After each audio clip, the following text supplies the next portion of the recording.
बहुत समय पहले की बात है। एक खुशहाल राज्य था जिसमें एक राजा और रानी रहते थे। उनकी कोई संतान नहीं थी, इस कारण वे दोनों बहुत ही दुखी थे।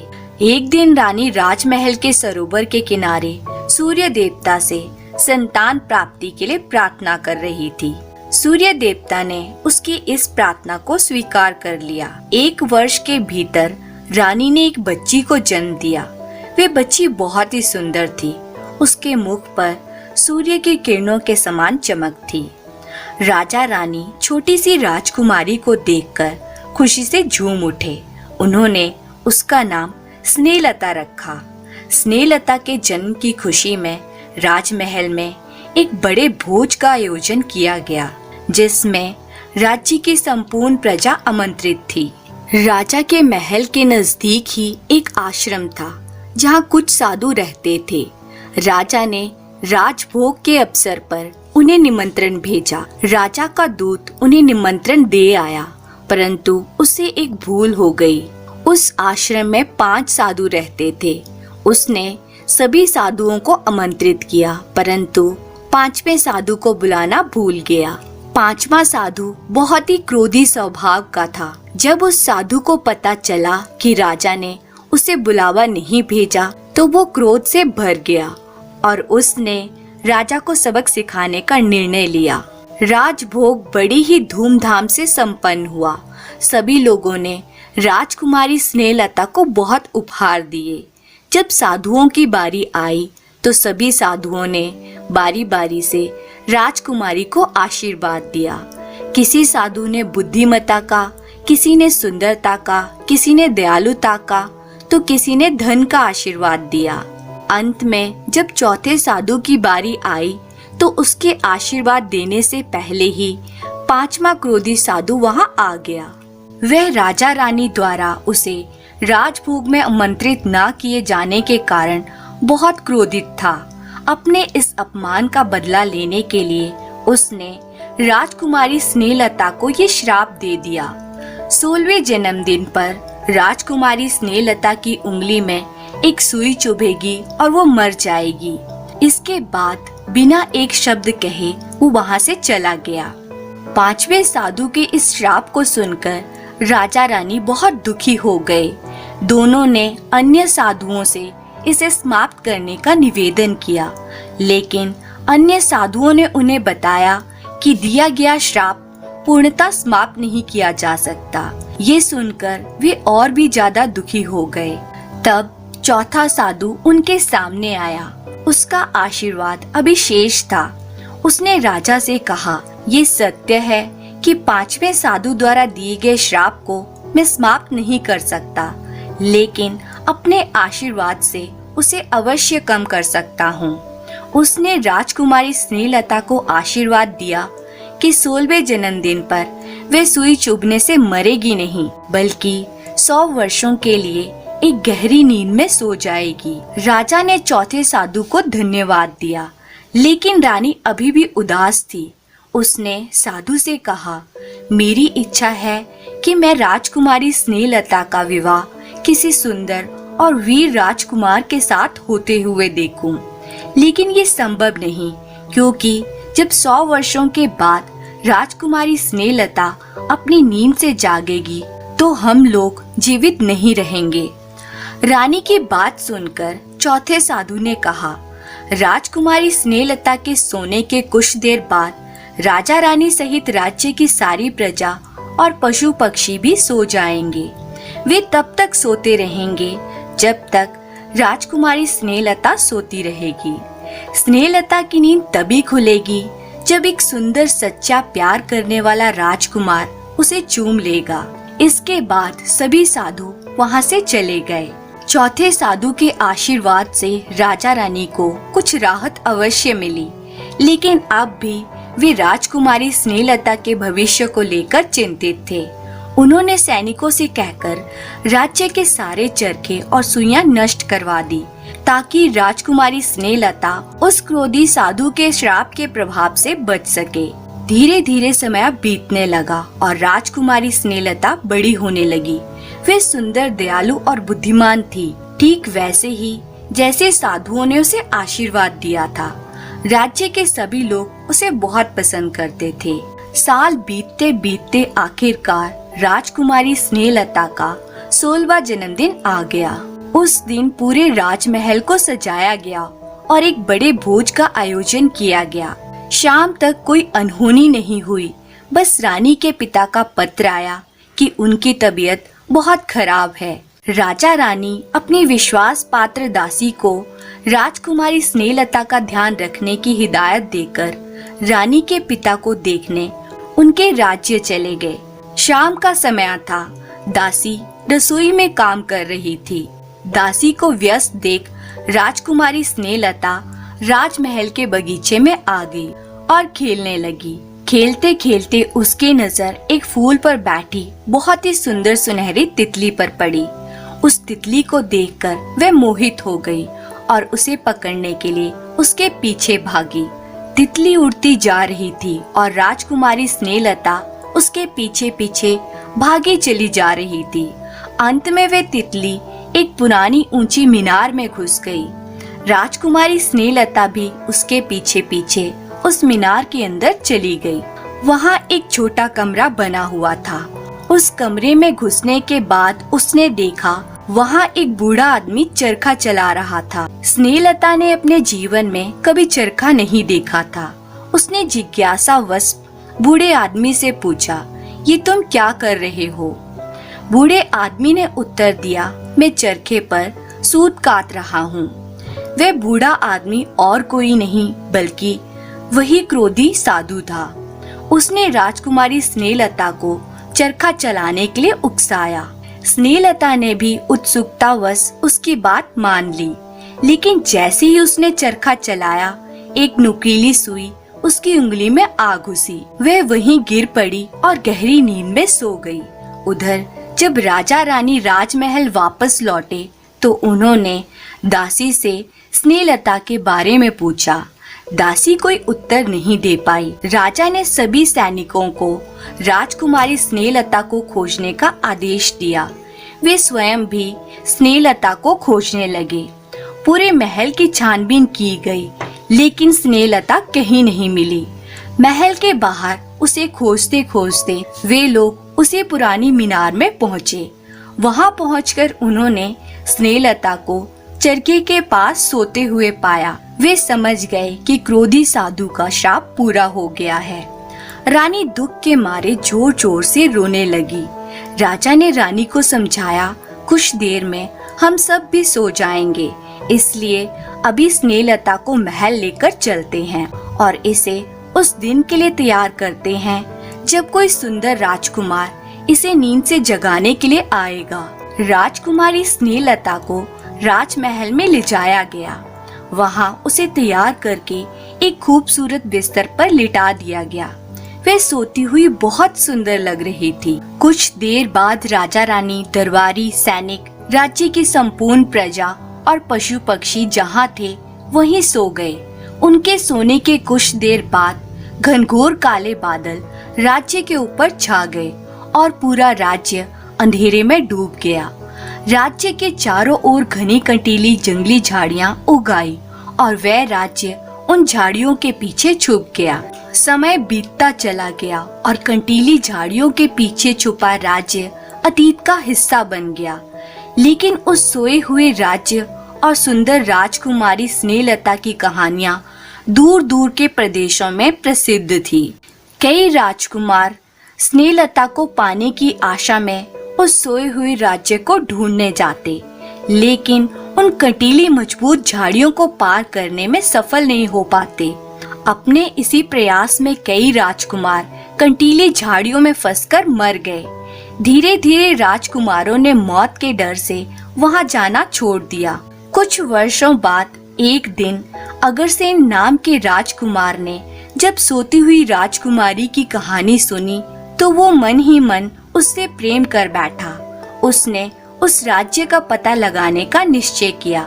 वह राजकुमारी स्नेहलता को नींद से जगाना चाहता था और उस राज्य की खुशहाली फिर से वापस लाना चाहता था। जब राजकुमार अगरसेन के पिता को यह पता चला तो उन्होंने वहां जाने के खतरे को देखते हुए उसे रोकने का प्रयास किया, लेकिन अगरसेन नहीं माना और उस राज्य को खोजने के लिए निकल पड़ा। कई दिनों की यात्रा के बाद वे उस राज्य के सामने पहुंच गया। उस दिन राजकुमारी स्नेहलता को सोए हुए 100 वर्ष पूर्ण हो चुके थे। राजकुमार अगरसेन ने राज्य के चारों ओर कटीली झाड़ियों का जाला देखा, लेकिन वह बहादुर था। उसने तलवार से सारी झाड़ियां काट दी और राज्य में घुसने का रास्ता बना लिया। वह राज्य के अंदर पहुंचा। वहां उसने देखा कि जो जहां है वहीं सोया पड़ा हुआ है। राजमहल के द्वार पर उसने दरबानों को भी सोते हुए पाया। महल के अंदर राज दरबार में पहुंचने पर उसने राजा रानी और दरबारियों को भी सोते हुए पाया। वह महल में घूमता रहा और अंत में उस कमरे में पहुंचा जहां राजकुमारी स्नेहलता सोई हुई थी। जब राजकुमार अगरसेन ने स्नेहलता को देखा तो बस देखता ही रह गया। उसके मन में स्नेहलता के बारे में सुनकर जो प्रेम का बीज फूटा था वह और भी गहरा हो गया। उसने स्नेहलता के पास जाकर उसका हाथ अपने हाथों में लिया और उसे चूम लिया। उसके ऐसा करते ही क्रोधी साधु का श्राप टूट गया और राजकुमारी स्नेहलता नींद से बाहर आ गई। उसने अपनी आंखें खोली तो एक सुंदर राजकुमार को अपने सामने पाया। वे समझ गई कि ये वही सच्चा प्रेम करने वाला राजकुमार है। राजकुमार अगरसेन ने स्नेहलता के समक्ष विवाह का प्रस्ताव रखा, जिसे उसने खुशी से स्वीकार कर लिया। दोनों कमरे से बाहर निकलकर राज दरबार पहुँचे। वहाँ उन्होंने देखा कि राजा रानी और सभी दरबारी नींद से जाग चुके थे। उन्होंने राजकुमारी स्नेहलता और राजकुमार अगरसेन का स्वागत किया। राजा रानी बहुत प्रसन्न थे। उन्होंने राजकुमारी स्नेहलता और राजकुमार अगरसेन के विवाह की घोषणा कर दी। 2 दिनों बाद स्नेहलता और राजकुमार अगरसेन का विवाह हो गया और वे खुशी खुशी रहने लगे। धन्यवाद। 2 पति पत्नी रहते थे। पति का नाम बैट कमल और पत्नी को लोग कौशल्या कहकर पुकारते थे। उनके पास थोड़ी सी जमीन थी। दोनों खाते कमाते मौज उड़ाते थे। एक दिन की बात है कि कौशल्या ने नहा धोकर तरह तरह के पकवान बनाए। बैट कमल खेत जोतने गया था। दोपहर के बाद घर पहुंचा तो नाना प्रकार के पकवानों की खुशबू उसकी नाक में पहुंची। आज तो मजा आएगा सोचकर स्नान करने चला गया और वापस आकर कौशल्या से खाने की मांग की। देर तक कौशल्या ने कुछ सुना ही नहीं। बैट कमल को मूंछों पर ताव देते हुए काफी समय इंतजार करना पड़ा। बोला, अरे अब कितनी देर है, यहाँ तो भूख के मारे पेट पिचका जा रहा है। कौशल्या तुनक कर बोली, तुम्हें तो बच्चों की तरह पेट को पीटने की आदत हो गई है। देखते नहीं पूजा कर रही हूँ। बैट कमल झल्ला उठा। बोला, पेट पीटने की बात करती हो, मालूम नहीं कितना काम करके आया हूँ। इतनी देर तुम्हें हल जोतना पड़े तो पता चले। क्या पता चलेगा? कौशल्या उछल पड़ी। सुबह 4 बजे से चक्की पिसने बैठती हूँ। उसके बाद घर के दूसरे काम करने पड़ते हैं। घर पर रहकर तुम्हें यह सब करना पड़े तो दूसरे दिन भागते नजर आओगे। बैट कमल बोला, अरे चक्की पिसती हो तो कौन सा तीर मारती हो? जरा भर आटा ही तो पिसती हो, जबकि यहाँ हल की नोक से 10-10 बीघा जमीन को उलटना पड़ता है। इस बार कौशल्या को हार माननी पड़ी। बोली, मर्द जात हो ना, मानोगे नहीं। चलो मैं हारी और तुम जीते। बैट कमल बोला, ठीक है, अब लाओ जल्दी खाना दो। कौशल्या ने थाली में खाना रखा ही था कि बैट कमल उस पर टूट पड़ा। खीर, पूरियां और तरह तरह के पकवानों पर हाथ साफ करने के बाद मालपुए का नंबर आया। बैट कमल बड़े बड़े मालपुए चुनकर खाने लगा।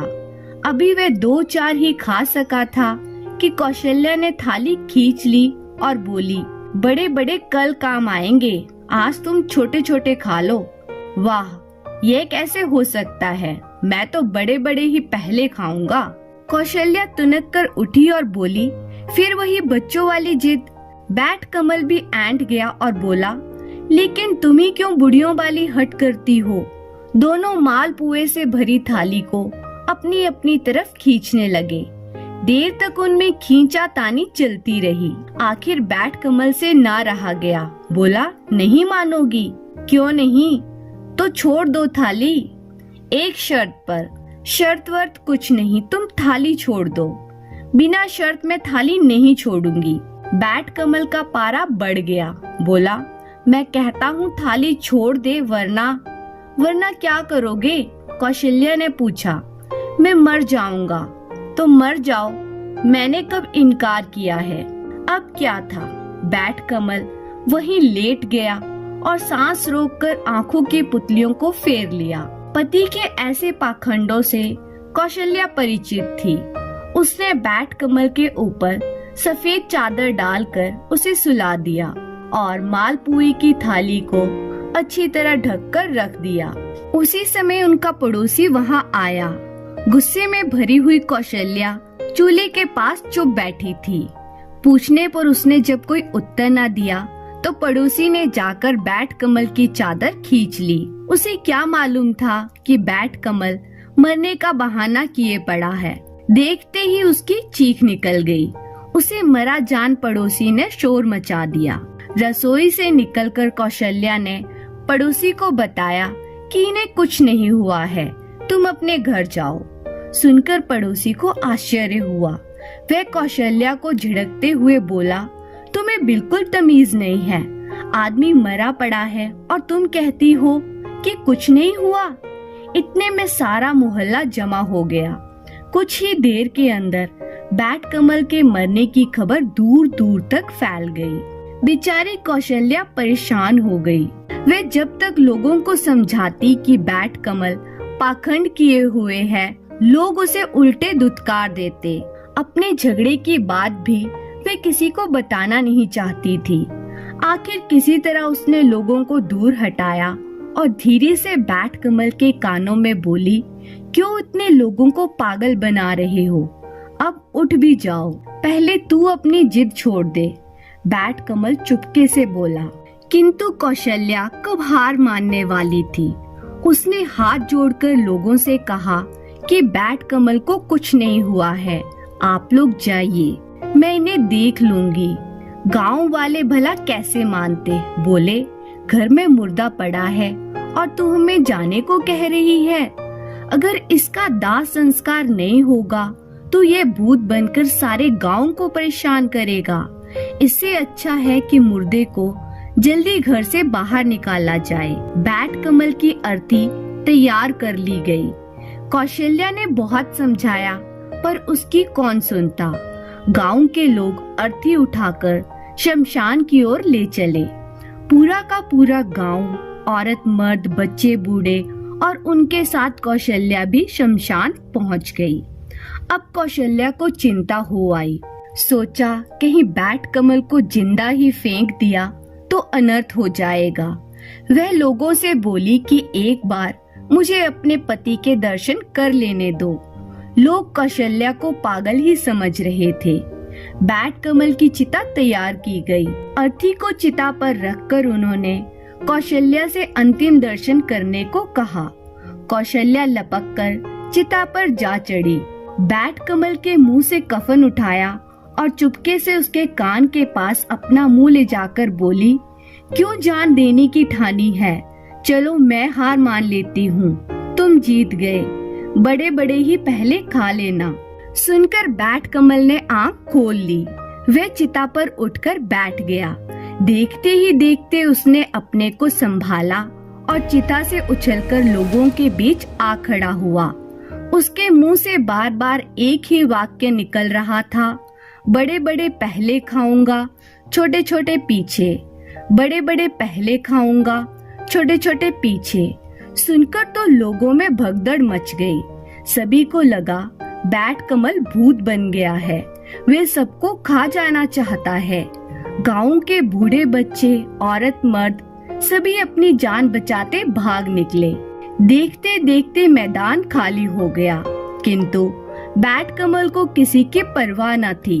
वह उसी तरह उछलता कूदता छलांगे मारता हुआ गांव में आ पहुंचा। उसे गांव में आया देख लोग अपने अपने घरों के अंदर दुबक गए। बड़े बड़े पहले खा जाऊं, छोटे छोटे पीछे, कहता हुआ वे अपने घर में घुसा और मालपुओं पर टूट पड़ा। देखते देखते उसने सारी परात खाली कर दी। अगले दिन गांव के लोगों को जब उनकी इस शरारत का पता चला तो उन्होंने मिलकर कौशल्या और बैट कमल को खूब बातें सुनाई।